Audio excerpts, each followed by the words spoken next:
हर हर महादेव, देवों के देव महादेव के चरण में प्रणाम करता हूँ।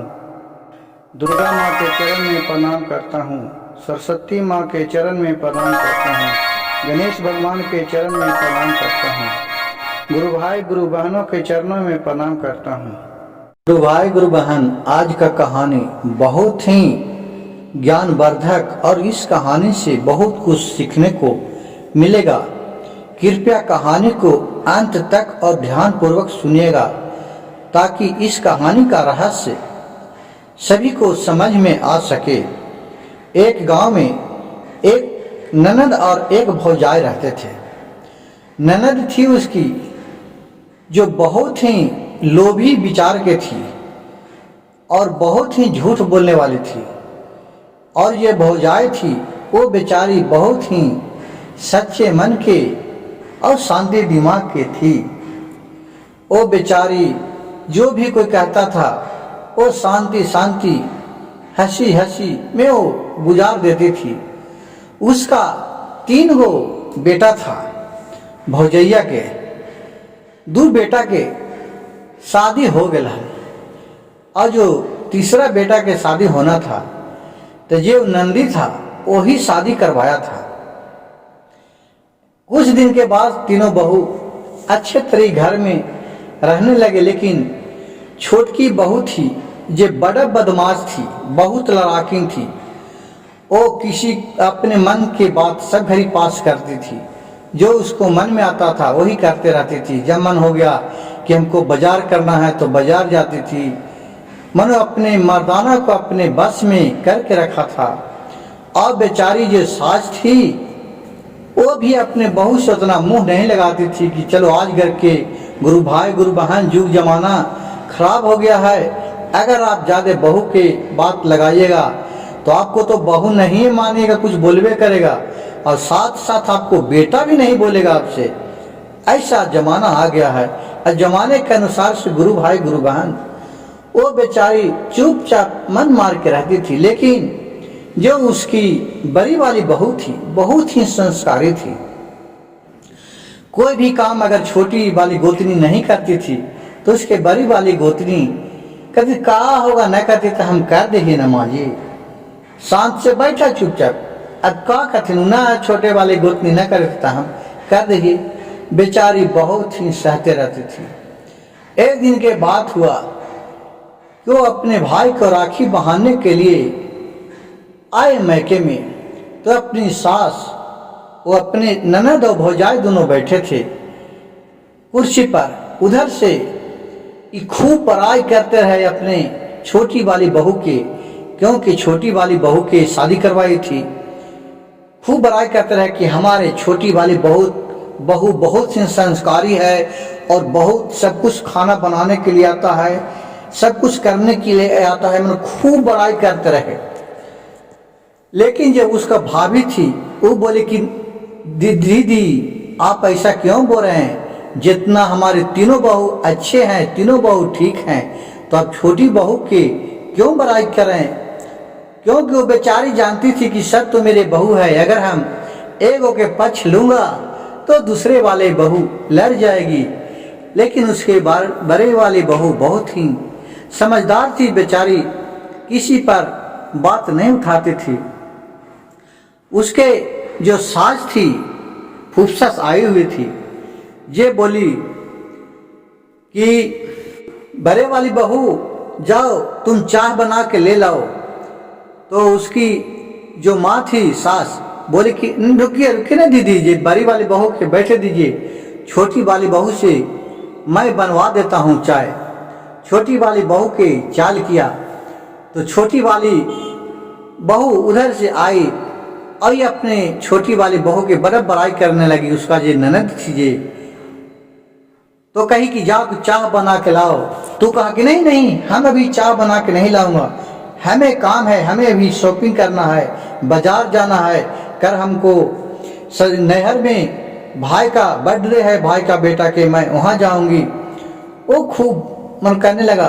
तो बड़ी वाली बहू बोली कि ठीक है ना फुआ जी, आप बैठिए, मैं चाय बना के लाता हूँ और खाना भी बना देता हूँ। तो बोले कि ठीक है, क्या क्या खाना बनाएगी। कहे कि खाना में मैं क्या चीज खाइएगा जी आप बता दीजिए। अब जो उसको ननद थी वो कही कि हमको खाना में पूरा 56 रंग का भोजन बता दिया, मटर पनीर, तब पानो पनीर, तब आलू सब्जी, पूरी, सब जलेबी बता दिया। अब उसका जो सास था वो बेचारी कहे कि ठीक है चलते हैं, अब तनी हेल्प कर देते हैं इसको।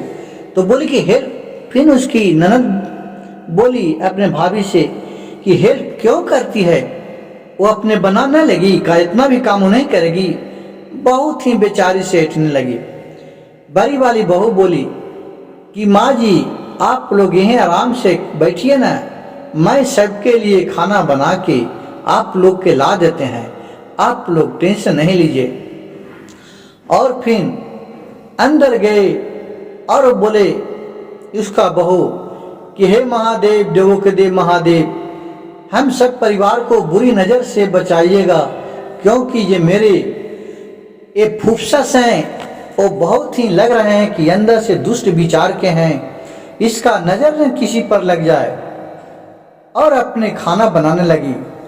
उधर से जब उसकी महली वाली बहू आई तो आई कमीज सलवार पहन के और बोली कि माँ जी मैं जा रहा हूँ थोड़ा बाजार। तो उसका सास थी बैठल जो फुफसस कहे ऐसी पहन के जाएगी क्या यही सब बेटी पुतों का लक्षण है। उसको बहुत बुरा भला कहा। फिर महली वाली बहू जाके अपने घर में बैठ गई, वो बाजार नहीं गए।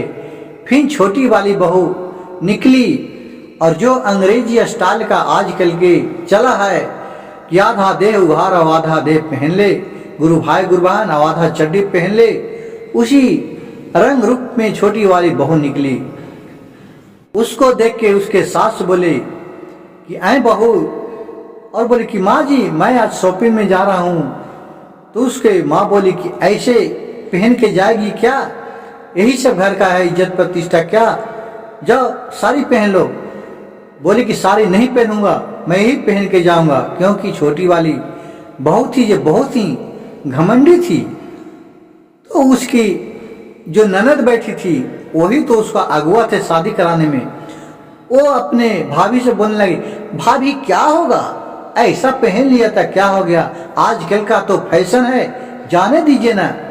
और फिर उसी पहन के वो चला गया और फिर वहाँ गया बाजार में, वहाँ शॉपिंग किया। और उधरे से उधरे एक उसका गर्लफ्रेंड था, उसी के साथ वो फरार हो गया अपने पति को छोड़ के। और जितना यहाँ से रुपया पैसा सोना चांदी और उसका जो फुफसस का भी रखा था वो लेके सब भाग गया उसके साथ। वहाँ से कुछ लोग आए तो इसको घर में खबर दिए कि तुम्हारे बहू कहाँ है, जबकि उसको घर में 9 रात बज गया था। तो बोले कि देखो ना अभी तो शॉपिंग गया है तो नहीं आया है। तो बोले कि तुम्हारे बहू के तो हमने होटल में बैठल एक मर्द के साथ देखे थे, उसी के साथ वो कहूँ जा रही थी।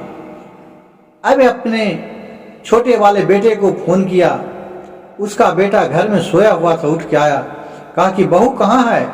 तो बोले कि बहू तो नहीं है। अब घर में सामान खोजने लगी तो जितना रुपया पैसा कौड़ी गहना जेवर थपसा सब लेके फरार हो गया। अब बोली उसकी ननद से कि देखिए तुम अगुआ थी, कितना संस्कार बहू थी छोटी वाली कि जो सभी को जेवर पाती लेके भाग गया। तुम अभी तो मेरे बड़ी वाली बहू पर झूठो मूठो के चिल्ला रही थी। इतना बात सुनकर उसका ननद के बेहोश हो गई कि मेरे भी जितना गहना जेवर था वो भी लेके चले गया, ऐसा तो नहीं होना चाहिए था। फिर कहा तो देखिए आपको नजर के सामने हुआ।